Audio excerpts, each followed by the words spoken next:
All right, welcome to the Unfazed, Unedited podcast, where we provide commentary on complicated topics in an uncomplicated format. I'm Dr. Shaunna Payne Gold, and I go by she, her, hers pronouns. And Dr. Lisa, we are squarely in Pride Month, and so the Yep. pronouns are just even more pronounced and appropriate, even though we do it all year round, right? Yes, you're better at it than I am. I have to get better at saying she, her after you. But it is an all round thing. It is not just a June thing. Yes. Yeah, absolutely. Absolutely. Well, we, as usual, have a lot to talk about. And I think this is going to be a fun conversation because hopefully people can hear themselves in some of the things we'll talk about today. So let's get right into the word of the week. All right. So, Lisa, just by virtue of being a Black person that's always interested in Black things, my algorithm always shows something connected to Blackness. But I thought this was a very cool word of the week that I wanted to share with you. And it was this juxtaposition of the word from a deficit model and an excellence model, which I always think is cool when we talk about language so much, right? And how powerful it is. And so this word of the week is polymath. Polymath, Poly math, polymath, a person with a wide range of knowledge or learning. And it's from the broken down word of poly, which means much or many, and math, which actually means to learn. And I Oh, thought it was so interesting that, you know, poly, I understood that. And at the same time, I've heard it in other terms, Lisa, like being a Renaissance man, for example, and oh, some of these okay. terms that try to give this overarching, wide reaching, educated human being that's good at a lot of different things. But I hadn't heard polymath without gender because I felt like, oh, that's interesting that it's being applied to a different group of identities in ways that I hadn't heard before. So, Lisa, you may have heard polymath before, but how have you heard it kind of applied, possibly, is my question. Yeah, I don't think. I mean, it's familiar, but I couldn't tell you a sentence in which I have heard it or a context. Mm-hmm. But Mm-hmm. as you were talking about it, I'm like, well, that's you. A person with a I wide don't range of know. knowledge. Yeah. Look, wide and shallow. Okay, wide and shallow. Oh gosh. But no, I remember distinctly, Lisa, of course, being a native Virginian, and most kids, when you're in public school in Virginia, you go to visit Monticello. Now, we won't get into the depths of all the things I could tell you about Monticello, but I do remember one of the specific things that they talked about was walking into Thomas Jefferson's library, which undergirded the Library of Congress, if I'm not mistaken. Y'all, please check my data on that, my information on that. But I believe it constituted the Library of Congress because he had so many books on different topics, and he was constantly referred to as a Renaissance man. Okay. And I thought that meant like historical placement when it actually meant wide-reaching knowledge and so forth. Yet at the same time, Lisa, this is going to be right up your alley. I never heard nobody say Renaissance woman or No. polymath woman, right? And so when this word kind of jumped off the page at me, I'm thinking, ooh, interesting. The concept has been applied to certain people and not to others. And I want to know why, Yep. Yep. as usual. So, yeah. So, polymath, use polymath as often as possible to refer to people who are non male and non white. Can we do that? Can we do that? Just to even the playing Yep. field out just a little bit, just a Challenge touch. accepted. Yep. Lisa's gonna be using it like every other sentence, y'all. Watch and see. Watch and see. Yeah. Oh, all right. Let's get into phase one. So Lisa, I'm gonna start from Instagram, but I'm gonna go a couple of different places here.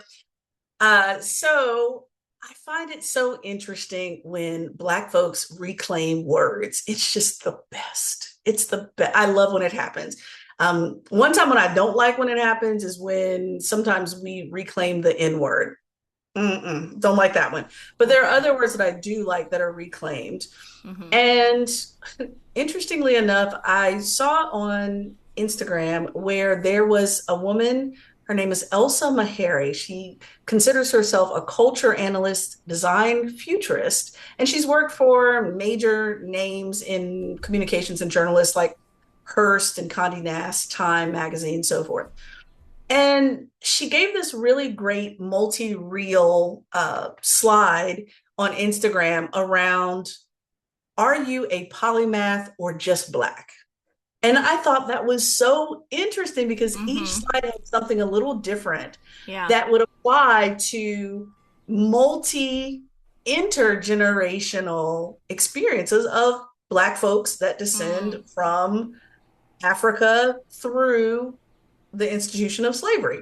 And so let Mm-hmm. me give you some examples of these things, Lisa, which just were mind blowing for me. So, for example, multi hyphenate usually means that people are doing multiple different things. Now, it doesn't say to what extent, good, bad, or indifferent, but what happens when the context, the conditions require you to be good at a lot of different things?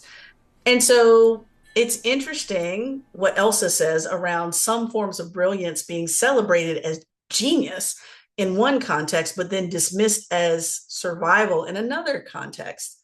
And so, for example, pattern recognition is one that she mentioned, where, for example, if anyone were to see patterns before others name them, whereas what she calls Black adaptive intelligence, BAI, pattern recognition interpreted through the Black lens would be reading a room, the risk, and then um, shifting within that system before it becomes obvious to other people. So, Lisa, how many times have you and I either met someone or worked with a client or done specific work? And I tell you, Lisa, I saw that a mile down the road. Like we saw that. Well, that's not to say that Yeah. my intelligence is better and yours is not. It's just simply to say I happen to have been through intergenerationally experiences where we needed to see down the road and around the corner on Mm-hmm. things to Mm-hmm. anticipate as a form of safety, survival, those types of things. Here's another one that's really interesting. Social translation, meaning someone who can move in between fields pretty gracefully. I just watched on Facebook where one of my friends, her son graduated from Morehouse with a degree in communications, but he also got a degree, his certifications and so forth in as an HVAC technician because some of those skills were transferable. Yeah. Well, Yeah. social translation would be moving between fields, but Black adaptive intelligence would be moving between codes, rooms, expectations, or unspoken rules without them needing to be spoken. I was Mm-hmm. like, ooh, that's interesting because that's kind of like another take off of code switching, Yeah, even. that's Like, what it was making me think of. Yeah. yeah, it's like it creates the need for code switching, for example. Mm-hmm. Another one, really quickly. There's a lot of them, but I'll just go to this one next. Flexibility, adapting without a roadmap, right? Well, from a Black adaptive perspective, that would mean a Black person operates with incomplete information because the map was never designed for you to begin with, Mm-hmm. right? And so I've seen this play out, Lisa. Let's say I'm working in an organization side by side with a white person or white individuals. And they are very adamant about, I want a step by step by step by step process, and I want it to be concrete and I want it to be chiseled in Mm-hmm. stone. And I'm thinking to myself, well, shit, I'd love that too. But I've learned, and maybe it's imprinted into my DNA intergenerationally, that if I don't get it, I can still function at a high level. I'd like it, but I doubt I'll get it. So now I know how to move, right? Resourcefulness kind of goes without saying. That's another one. And then identity misread. When, for example, you may have been called as a Black person or as an individual, you may have been called scattered, too much, unfocused, all over the place, hard to title, impossible to explain. As a Black person, maybe you're not unfocused, maybe you are fluent, multi-system fluid, Mm. right? So you see how we're kind of going back and forth between some deficit model language and excellence model language. it just hit me so hard because oftentimes folks like myself are kind of pushed into one place thinking you have to be one thing, when actually being multiple things is a strength in and of itself that's devalued when it's a Black person, but maybe considered flexible or Renaissance man or what have you, Mm-hmm. when it's someone who doesn't look like me or possibly you and me. Mm-hmm. So, how does that land on you, Lisa? Because this was just kind of mind blowing to me and it made sense, good sense. Yeah, it's definitely interesting, and I do agree that the way that a trait or ability can be positive for one group of people and negative for another group of people. Certainly have experienced that and seen that time and time again. And so I really like this Black adaptive intelligence and demonstrating that all of these skills that have been passed through time because of necessity and survival are actually skills and knowledge that are useful and the definition of excellence, right? And strength. But that's still not yet how they're framed, particularly that last one around being considered scattered or too much or unfocused, right? And I also really liked that multi system fluent language. That's really cool, right? The idea that you can move between systems fairly fluently and you know how to be adaptive. And certainly, individuals who've always had doors open for them, they've never had to negotiate barriers or climbing through a window, right? Or under something. They are not multi system fluent because they're just they're used to things just being easy. But anyone that has ever had a barrier through Oh, necessity, right? And it makes me think of, we may have talked about this on the podcast before, but I remember a faculty member years ago talking about the way in which so the field of social work and education talks about students in the classroom as resilient mm, when they've had a lot of stuff happen in their life, trauma, being unhoused yes. or poverty, or like, and how that is a positive framing of actually survival, like being able Mm, to survive. And so we do an injustice to that child by saying, well, you are just so resilient, when really the circumstances are creating these conditions where the child has to do ABCD just to survive and get through the day, right? So mm, that's also what this made me think of, because that's kind of in the other mm, direction, I suppose, making it sound yeah. good when Yeah. actually that papers over the Uh-huh. stress. Uh-huh. Yeah, absolutely. And I just love this concept because I thought about it. I may have mentioned this before on the podcast, but just even going back many, many moons ago when I was starting to do research on kids of LGBT couples. And this was also another thing where those kids ended up being much more intelligent in different settings. They did not need a roadmap because they knew how to manage and at least Lisa, when I always say, are you picking up what I'm putting down? It's, are you getting what I'm telling you? Are you receiving the communication that Mm-hmm. I'm giving you without spelling it out completely? Right. And kids of LGBT couples, Black kids, brown kids, they don't always necessarily need a full blown dissertation on what the context is. And frankly, even if it's desirable, they never get it anyway.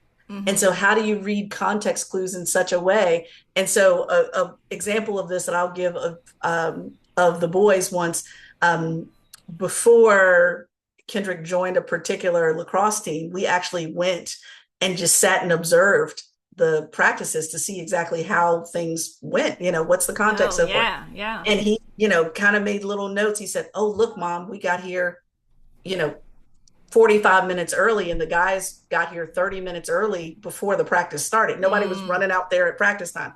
Or you see how coach didn't have to tell people put on their gear. They were already gearing up and ready to go. mm-hmm. Or, or the guys were leaving the field at the very end, like looking for backpacks because they knew they needed to do homework on the ride home. Like certain things that he was picking up that nobody told him.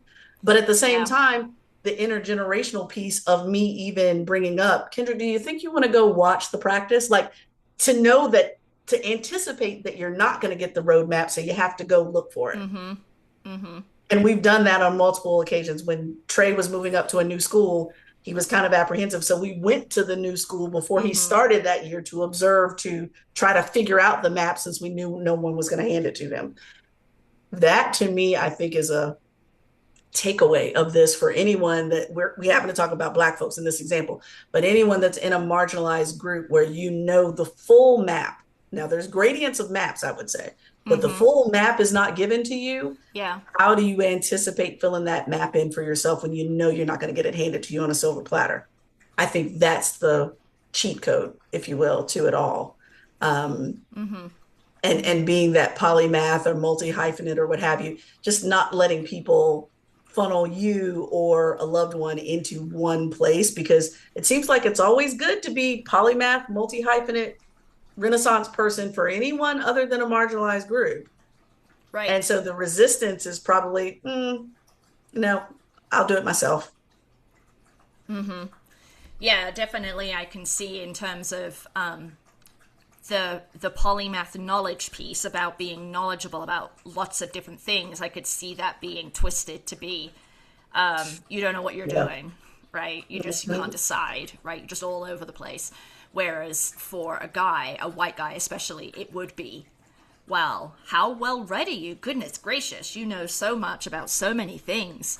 Yeah, I could definitely see that. The other thing I just want to pluck out Yeah. here is the intergenerational thing. Because you Mhm. had made the comment like it's in my DNA. And I do wonder about that, particularly for groups of people that have a long history of traumatization at the hands of other people. How that, because we talk about generational trauma, right? And how the trauma and the fear and the survival trickles down.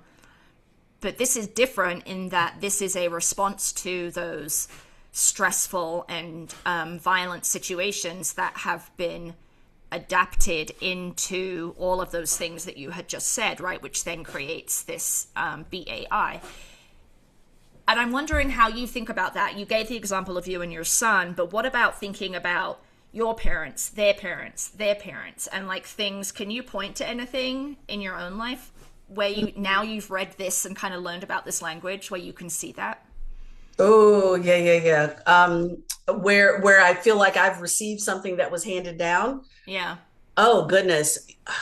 One of the easiest ones off the bat is when we talk about anything environmental, anything green, anything recyclable. It seems like it's new language and praised for white folks and so forth, males, so forth. But in my Black community, trickle down, it's like zero waste has always been a thing. Let's not Yeah. glorify it just because white folks started doing it, or recycling. Like it used to be vilified before. Like, how dare you take an old tire with very little tread on it and turn it into a Mm. flower pot in your front yard? Oh, that's quote unquote ghetto and unkempt when that's called recycling for white folks. Like Mm. that has always trickled down. Or of what is it? No, so for food, for example, in food consumption, especially, sorry, Lisa, I know you're vegetarian, but for folks that consume are carnivores, so forth, head to tail, for example, meaning no waste, Lisa. It's like Black folks been doing that from day one because y'all wouldn't give us half anything, so we Right. had to take the Right. scraps anyway. And so that I know come trickles directly down when it comes to no waste. And so with that, I'm like, oh, how interesting. Like I pay attention to this in the world around how it gets renamed, and all of a sudden Yeah. it's praised by white folk. Like there are chefs getting Michelin stars for having zero waste restaurants when Black folks have been doing that since we set foot on North America. And Yeah. excuse me, forgive me, preceding us arriving, Native Americans being zero waste, and then also my people as well. So I'm like, interesting. Intergenerationally, as it gets whitened, it gets praised. Interesting. No. Yeah. So that's a Yeah. definite intergenerational one for sure. For sure. That's interesting. Yeah. And Mm-hmm. so you're always, so you're thinking about zero waste, how to be a good consumer and not harm the land because of that historical legacy, Mm-hmm. not Mm-hmm. because a bunch of rich white CEOs or That's scientists right. have said you're killing the earth, right? I mean, I guess a That's right. rich CEO probably wouldn't say that, but yeah. Right. But it's true. I mean, and I have, let me be very clear. I have the huge benefit of still having my grandmother with me at 100 who can tell me some of these things. But, with that, if I didn't have her, I may not know as much as I do know, but this stuff ain't new. Every time I bring something up to my grandmother and, strike a conversation about such things, she's like, honey, there's nothing new under the sun. She says it all the time. There's nothing new under the sun. Um, and so with that, I think this is interesting how Lisa and we harp on this, y'all, around the use of language. And this is a good one around how are we using language in such a way that we are creating certain groups as deficit models and others as excellent when there's nothing new under the sun, quite literally. Let me just leave it there. Let me just leave it there. Uh, Yeah. yeah. All right. Well, Dr. Lisa, take us into phase two. Okay, so there's an author, his name is Jonathan Blitzer, and he wrote a book which I think I have mentioned on the podcast before called Everyone Who Is Gone Is Here. And it came out a couple of years ago, and it's about the long history of immigration to the United States from Central and South America, and the role that the United States and its political and military interference into many of these countries kind of created the conditions where many countries in Central and South America struggled with dictatorships or economic uncertainty, right? So it tracks this whole history, and it does so by following both people who work in the immigration services in the United States as that's changed over time, and also migrants and people who are traveling to the United States. Like, it follows this one guy from when he was like a teenager or like a late teenager, all the way through to, I think he's like 70 now, and he lives in Washington DC, and he's been like an activist and stuff. So it's really cool, and also you learn a lot of history. But the reason why I bring that up is because Jonathan Blitzer just wrote a piece in the New Yorker that I read, and that's what I want to talk about. It's basically, the title of it is called "For the Nation's Birthday, Making It Harder to Become an American." So he is reflecting on how at this 250th anniversary of a country that was or is or does have the language of immigrants, right? We are a land of immigrants, melting pot, all of that good stuff that you've probably heard 1,000 times, that in the last year, the Trump administration has ratcheted down the ability for people to even, quote unquote, legally immigrate here, right? And the most recent example of this, you may have heard, Shaunna, is that the United States Citizenship and Immigration Services, USCIS, which is underneath the Department of Homeland Security, DHS. It's the entity that deals with legal immigration. So when I became a citizen, I went to my swearing-in ceremony at the USCIS location, and they released a regulation or guidance, I'm not sure what to call it because they've been backtracking from it, but saying that if you're in the process for applying for a green card, which is permanent residency, you have to go back to your country of origin and apply there and wait, and you can only come back to the United States once that green card is issued. Now, nearly half of the people who were, I think it's 58%, Jonathan Blitzer says, is in 2024, 58% of people who were issued green cards were already here. So with this policy tweak regulation, that those 58% of 1.36 million people in 2024 would have had to gone home to their country. And so many of these people are here and they are working full-time in jobs. They are married, they have families, right? And they're going through this process to get the green card, and it would require them to go back to their country, whether that's Nigeria or the United Kingdom or France or Costa Rica, right? And wait and apply through the consulate there. And those wait times could be upwards of 2 years, right? So this particular policy change got a huge amount of pushback.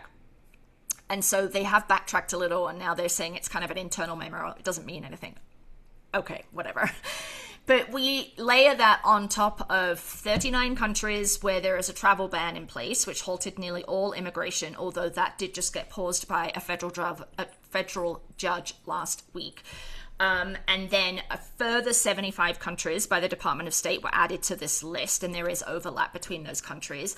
They're now wanting lawyers in the either in DHS or the DOJ to push through denaturalizations. They have quotas of like 100 to 200 cases a month. And just as context here, between 1990 and 2017, there was an average of 11 denaturalizations a year. And the Trump administration is instructing its legal arm to do 100 to 200 cases a month. Right. And so denaturalization would be someone who's a naturalized citizen who is shown to have committed fraud in the application process. Or there are some other things, too. Like, it's not easy to do. Right. But they're trying to root people out. So we not only have this kind of big, aggressive, violent push against folks who are undocumented, that happened, Minnesota being the biggest kind of example of that. We also have this attack on legal immigration. So when you hear the communication coming from the administration or indeed from U.S. residents and citizens that they don't mind immigration, just have to do it the legal way, follow the legal pathways, do it right. And so those people who are quote unquote doing it right are still getting pushed out, attacked, created all these barriers, right? And so there was the last thing I'll say here, and then I'll get your thoughts, is there was, in 1924, there was an Immigration Act, and that Immigration Act established racial quotas. And it restricted immigration from Southern and Eastern Europe and blocked immigration completely from the continent of Asia. And so the bill's sponsor at that time was from Pennsylvania, and he promised that this Immigration Act would, quote, America will cease to be a melting pot. And so fast forward, Jonathan Blitzer is saying Stephen Miller, who's kind of the orchestrator of some of these really harsh immigration changes, wants that, right? Wants to make the country whiter and more Christian and less of a melting pot. And I guess all the news has been on the way in which the Trump administration is, quote unquote, cracking down on illegal immigration, right? And so all of these steps they're taking to limit legal migration, I feel like are flying under the radar and folks are not aware of. And I'm just wondering the degree to which you are aware of some of these things, what your thoughts are. I mean, it's just particularly poignant in the 250th year of a nation of immigrants, right? Yeah, well, I already told you that the 250th foolishness that's going on makes me cringe every day, including what the circus and spectacle that will be happening in front of the White House with the MMA fighting and so forth. And guess what, y'all? Mm-hmm. I like MMA fighting. I think it's incredible what they do and the work they put into their craft, and at the same time want to vomit thinking about anyone would want to host that at the White House. Like, it makes no sense.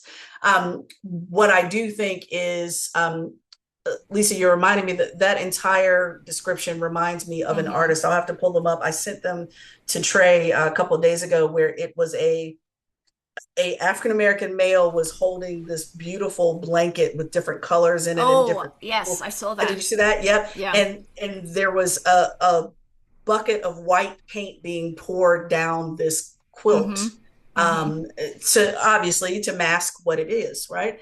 And I feel like this is very similar, and I think it flies very much under the radar in ways that we don't necessarily want to admit, because we are trying to pay attention to everything all the time. Yeah. Like, we are so distracted by distracted by bad distractions in such a way that our brains, it's so easy to miss something like this, because we are looking at, wait a minute, we're deporting people. And oh, by the way, the legal way is also hard. So let's figure out a way to make every single door to citizenship in this country hard, especially the ones that people aren't going to notice. Like, and the level of trust for this administration across this country is like, it's like Cardi B.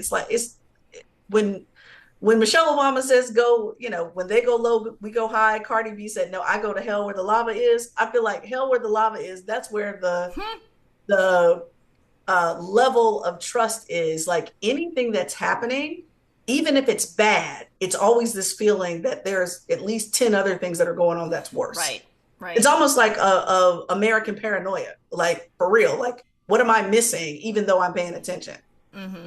That's what this feels like, Lisa. And so 2 years, I'm not surprised by that. But again, there's going to be folks who voted for this man more than once that will jump up and say this is not what they voted for.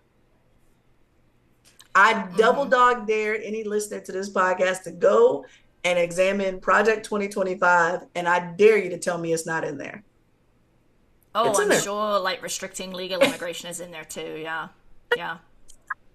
It's in there. And so with that, when people show you who they are, believe them. I'm very much that way when it comes to Maya Angelou's message around that.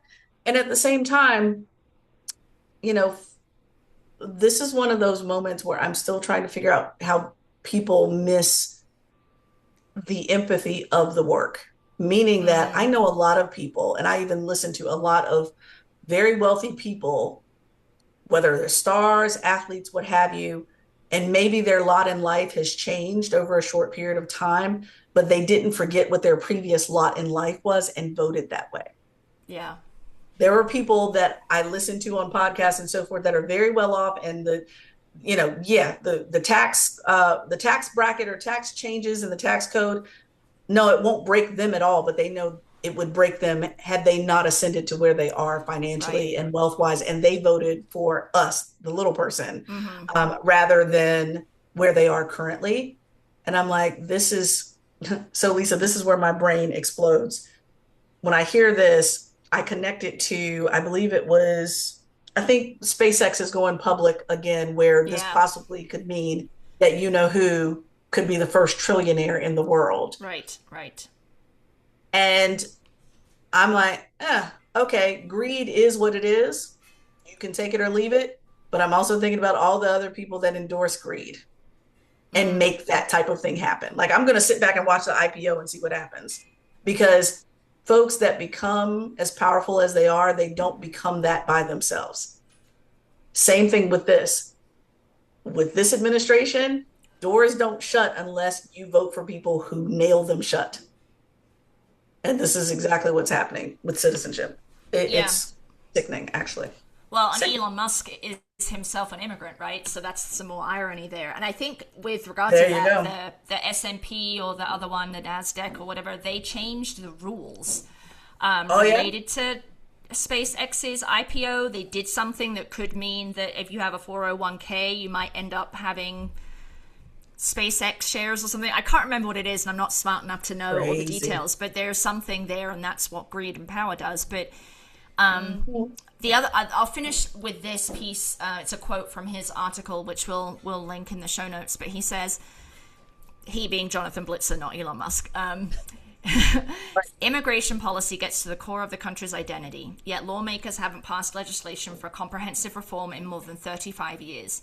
Drastic changes have instead come via executive orders, bureaucratic regulations, and technocratic maneuvers. It's an ad hoc Mm. form of policymaking that suits the president's maximalist impulses and gives an ideologue like Stephen Miller's a broad range of opportunities. And that's part of why this is flying under the radar, Shaunna, is because they're not doing it with some flashy bill that goes through Congress. They're tweaking things within the regulatory system that they That's right. always complain about when it's regulations they don't like, that is creating, that is shutting the door, basically, like you said. And folks are just unaware that it's happening. That's right. That's right. Shutting the door and nailing it shut, I would say, for many, Mm-hmm. many groups. So, folks may not have 2 weeks, much less 2 years, to wait on such a thing, or the means to go back home, wherever Exactly. home may be, Exactly. or any familiarity with home. Because Right. anyway, let me just stop. Yeah. The laundry list goes on and on when I see the problems of this, and Yeah. I'm just becoming familiar with it right now, y'all. Oh, so with this, I keep wanting to say pay attention and stay woke on things, but at the same time, there's so much to be woke about. Yeah. You Yeah. know what I mean? Oh, so With that, that's a wrap on this week's podcast. But let me just say, we always send links in our newsletter as well as in our show notes. So please, when you're interested in these topics, dig a little deeper than we have time to share with you all. But with that, that's a wrap for this week's episode of Unfazed, Unedited. You can certainly reach us on all your social media or podcast apps at Unfazed, Unedited with brackets around the first un. Email us at info@unfazedpodcast.com or just visit us at our website. That's where everything is, unfazedpodcast.com. You can access the old and the new shows. And in scary fashion, we too are also approaching I 250 know. episodes. I know. So, with that, if you like this week's episode, please share, leave a review, subscribe, or share this with friends, coworkers, or others in this phase of your life. Until next week. All right. See you next week.